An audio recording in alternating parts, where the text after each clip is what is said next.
Hi welcome to my new blog. ಇವತ್ತು ಏನು ಹೊಸದಿಲ್ಲ. ಇವತ್ತನು ಮತ್ತು ಅಡಿಗೆ ಮಾಡಿ ಮತ್ತು ಕೆಲಸಕ್ಕೆ ಹೋಗಬೇಕು.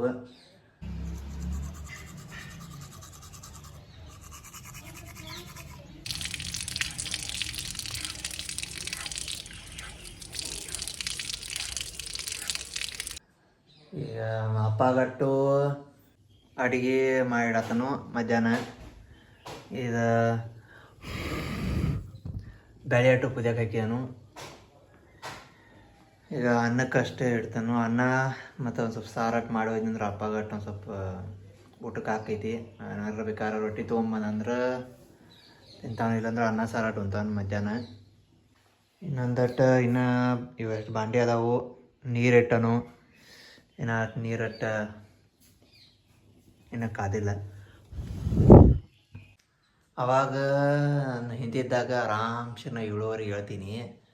ಮತ್ತು 7:15 ಎದ್ದಾಗ ಬರೀ ಎದ್ದು ರೆಡಿಯಾಗಿ ಬರೀ ನಾಷ್ಟ ಮಾಡಿ ಹೋಗಿಬಿಡ್ತೀನಿ ಕೆಲಸಕ್ಕೆ. ಈಗ ಹಂಗಿಲ್ಲ, ಏಳಕ್ಕೆ ಫಸ್ಟ್ ಮನೆ ಕೆಲಸ ಮಾಡೋದ, ಆಮೇಲೆ ನನ್ನ ಕೆಲಸ ಮಾಡೋದ ಹೋಗೋದ. ಹಾಗಾಗಿ ಇನ್ನೇನಿನ್ನು 4-5 ತಿಂಗಳು ಒಟ್ಟಿನ್ನು ಇದೆ ಬರೀ ಮನೆ ಕೆಲಸ ಮಾಡೋದೈತಿ ಮತ್ತು ಹೋಗೋದೈತಿ.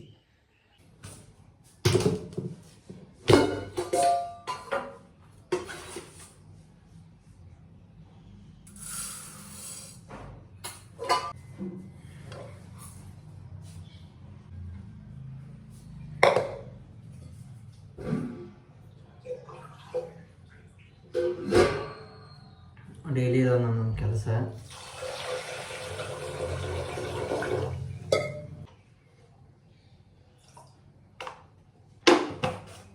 ನಮ್ಗೆ ಚಪಾತಿ ರೊಟ್ಟಿ ಒಂದು ಮಾಡೋಕ್ಕೆ ಬರೋಲ್ಲ.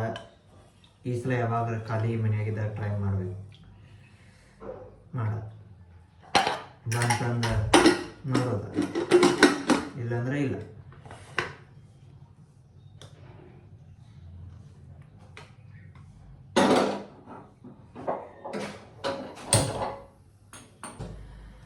ಅನ್ನ ಕಟ್ಟು ಇಟ್ಟನು. ಇದು 1 2 3 3 ಸೀಟಿ ಆದ್ರೆ ಅನ್ನ ಹಾಕೈತಿ. ಅನ್ನೋದೊಂದು ಟೆನ್ಷನ್ ಮುಗೀತು. ಸಾರಾಟು ಇನ್ನೊಂದು ಸ್ವಲ್ಪ ಸಾರು ಒಂದು ಮಾಡ್ತಾನೆ. ಅನ್ನ ಸಾರ ಮುಗೀತಂದ್ರೆ ಬೆಳಗಿಂದ ಅಡಿಗೆ ಮಾಡೋದು ಕೆಲಸ ಮುಗೀತು. ಸಾರಾಟು ಕುದಿಯಾಕೆ ಇಟ್ಟಬಿಡ್ನು, ಅದೊಂದು ಕೆಲಸ ಮುಗಿದೈತಿ.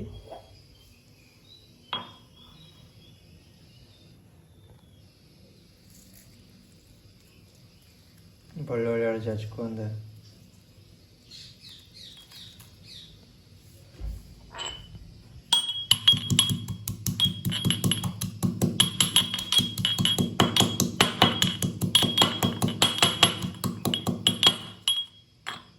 ಇದು ಅಲ್ಲೇ ಇರಂದ್ರೆ ಹೊರ ಜಿಗಿದು ಬರ್ತೈತಿ.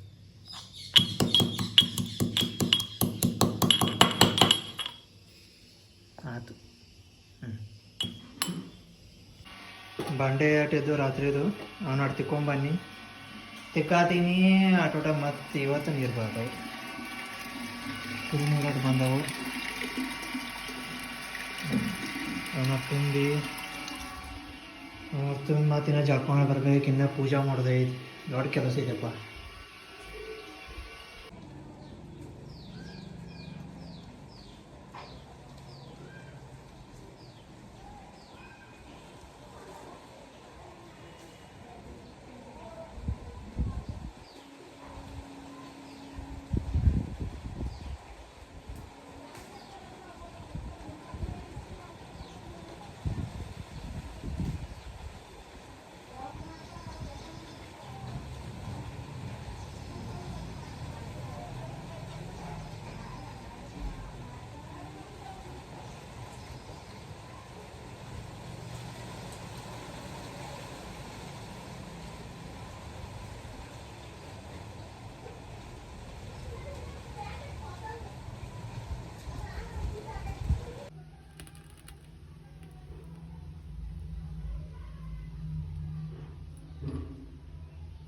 ಪೂಜೆ ಆಟೋ ಆಯ್ತು.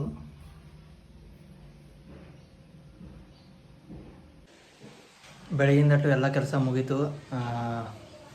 ಅಡುಗೆ ಆಯ್ತು. ಅಪ್ಪಾಗ ಮಧ್ಯಾಹ್ನ ಅನ್ನ ಸಾರು ಮಾಡಿಟ್ನಿ. ಬಾಂಡೆದು ಎಲ್ಲ ತಿಕ್ಕಿನಿ ಮತ್ತು ಪೂಜಾನು ಇತ್ತು, ಪೂಜಾ ಅಟ್ ಮಾಡಿ ಅದು ಇನ್ನು ನಂದು ಟೈಮ್ ಆಯ್ತು 9 ಟೈಮ್. ಈಗ ನಾವು ನಾಷ್ಟ ಮಾಡಿಲ್ಲ, ಅಲ್ಲೇ ಹೋಗಿ ಮಾಡ್ತನು. ಬೆಳಗಿನ ಎಲ್ಲ ಕೆಲಸ ಮುಗಿತೀವಿ, ಇನ್ನು ಕೆಲ್ಸಕ್ಕೆ ನಡೆಯೋದು.